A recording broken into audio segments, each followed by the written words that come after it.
नमस्कार। आप सभी का government college Surajgarh BSc second year dynamics की क्लास में हार्दिक स्वागत है। डियर स्टूडेंट्स, कल हमने केंद्रीय कक्ष की समीकरण पोलर फॉर्म और पीडल फॉर्म में ज्ञात की थी। आज हम यदि कोई कण किसी केंद्रीय कक्ष में गतिमान है तो केंद्रीय कक्ष के किसी बिंदु पर अगर रैखिक वेग ज्ञात करना हो तो वो कैसे ज्ञात करेंगे। That is to find the linear velocity at any point of the central orbit. जैसा कि आपने काइनेमेटिक्स में पढ़ा है कि यदि कोई कण किसी वक्र में गतिमान हो तो ध्रुवांतर रेखा के अनुदिश जो वेग होता है उसे हम अरीय वेग कहते हैं, और जो अरीय वेग यानी कि रेडियल वेलोसिटी होती है उसका फॉर्मूला मैंने कैलकुलेट किया था dr/dt या r डॉट। इसी प्रकार से ध्रुवांतर रेखा के जो लंबवत वेग होता है उसे हम अनुप्रस्थ वेग यानी कि ट्रांसवर्स वेलोसिटी कहते हैं, और ट्रांसवर्स वेलोसिटी का फॉर्मूला भी आपने कैलकुलेट किया था r थीटा डॉट या r d थीटा/dt। और जो परिणामी वेग होता है v स्क्वायर वो क्या होता है अरीय वेग का वर्ग प्लस अनुप्रस्थ वेग का वर्ग यानी कि r dot square plus r theta dot square. तो क्योंकि हमने r डॉट क्या निकाला है dr/dt, और dr/dt को आप क्या लिख सकते हैं dr/d theta dr with respect to dt, क्योंकि r is equal to 1/u होता है तो dr/dt वहाँ से कैलकुलेट करें तो वो क्या बन जाता था -h du/d theta, -1/u square du/d theta, और उसकी वैल्यू आपने सब्स्टिट्यूट करते थे d थीटा/dthu स्क्वायर होता था। तो हमने दोनों वैल्यूज सब्स्टिट्यूट की, v square is equal to h square du/d theta का वर्ग plus 1/u square, theta dot की वैल्यू h स्क्वायर का स्क्वायर तो h स्क्वायर u4, तो v square is equal to आ गया h square into u square plus du/d theta का square, और ये सेंट्रल ऑर्बिट से जो वैल्यू है ये किसकी इक्वल होती है कल मैंने बताया था, और पिछले साल हमने फर्स्ट ईयर में पढ़ा भी है कि 1/p square is equal to क्या होता है u square plus du/d theta का वर्ग। तो यहाँ से आपके पास आ गया v square is equal to h square by p square, और v is equal to h/p। तो इस प्रकार से अगर कोई कण किसी केंद्रीय कक्ष में गतिमान है तो जो उसका वेग है v that is equal to h/p। इसी प्रकार से क्षेत्रीय वेग कि मान लीजिए कोई कण किसी वक्र में गतिमान है, t समय पश्चात कण बिंदु P जिसके निर्देशक r और थीटा हैं, और t प्लस डेल्टा t समय पश्चात कण बिंदु Q जिसके निर्देशक r प्लस डेल्टा r और थीटा प्लस डेल्टा थीटा पर है। हम ये जानते हैं कि सेक्टोरियल एरिया त्रिज्याखंडीय क्षेत्रफल वो क्या होगा half of OP into OQ into sine of the angle between OP and OQ, यानी कि sine of angle POQ। OP क्या है R, OQ R plus delta R, और sine of delta theta. Delta theta negligible small है तो इसलिए expansion से अपने क्या लिख सकते हैं sine delta theta is approximately equal to delta theta. तो जो एरियल वेलोसिटी एट P होगी वो क्या है, क्योंकि वेलोसिटी क्या होती है rate of change of displacement, तो areal velocity rate of change of area, क्षेत्रफल में परिवर्तन की दर। तो इसलिए एरियल वेलोसिटी एट P भी क्या होगा limit delta t tends to 0 area of triangle POQ या जो सेक्टोरियल एरिया कैलकुलेट किया अपॉन डेल्टा t। तो सेक्टोरियल एरिया POQ का मान आपने सब्स्टिट्यूट किया half r plus delta r into r of delta theta upon delta t। Limits मैंने substitute की तो ये बन गया limit delta t tends to 0 half of r square delta theta upon delta t plus half delta r upon delta t into delta theta, तो half r square theta dot plus 0 r square theta dot h होता है। तो areal velocity at P क्या आ गई h/2। तो h क्योंकि constant है तो इसका मतलब जो क्षेत्रीय वेग है वो क्या रहता है कांस्टेंट रहता है। तो इसलिए हम यह भी कह सकते हैं कि त्रिज्या खंडीय परिवर्तन की दर या निर्माण की दर सदैव अचर रहती है।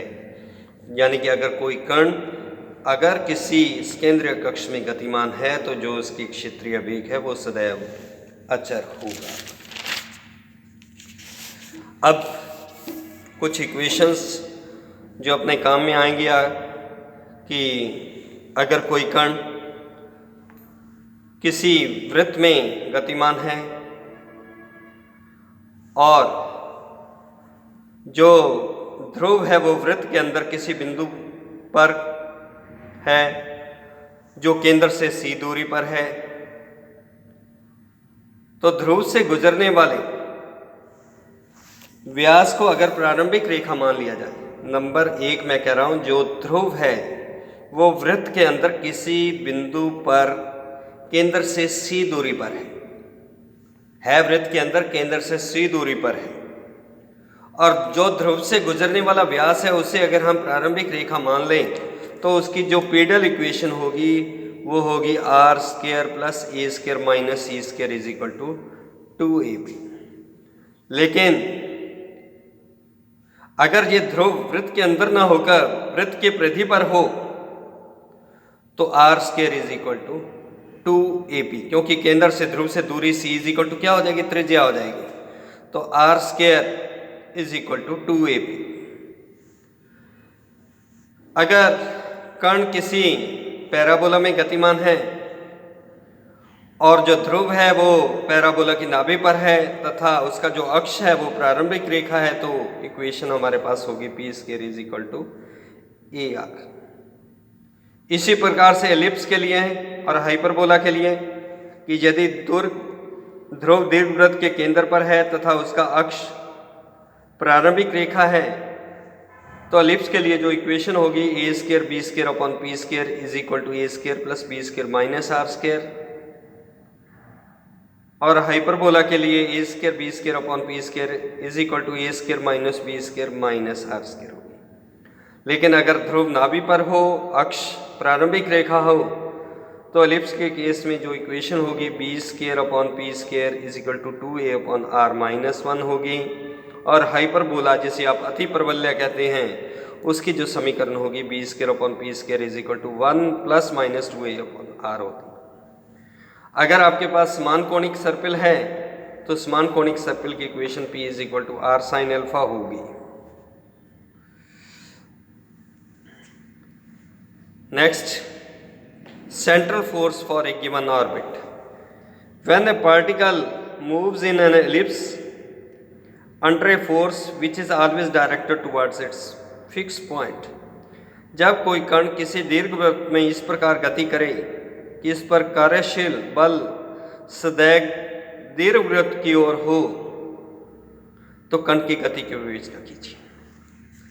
तो हमने, क्योंकि आपने कल किया था इक्वेशन ऑफ केंद्रीय कक्ष या सेंट्रल ऑर्बिट क्या होती है, d two u with respect to d theta 2 plus u is equal to p upon s square u square, और जो दीर्घवृत्त की समीकरण है अगर उसकी नाभि को ध्रुव ले लें तो अभी मैंने कहा था वो क्या होता है, l upon r is equal to 1 plus e cos theta polar form में। पीडल फॉर्म मैंने बताई थी b square upon p square is equal to 2a upon r minus 1। तो ये polar form l upon r is equal to 1 plus e cos theta, 1 upon r u होता है तो u is equal to 1 upon l plus e upon l cos theta. Differentiate कीजिए with respect to theta, तो du by D theta आ गया minus e upon l sine theta. दोबारा से फिर से डिफ्रेंशिएट कीजिए तो ये आ जाएगा minus e upon l cos theta. du by D theta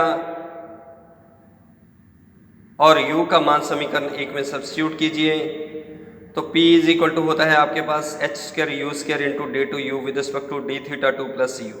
in दोनों मानों को रखते हैं तो आपके पास आ जाता है p is equal to h square u square by l।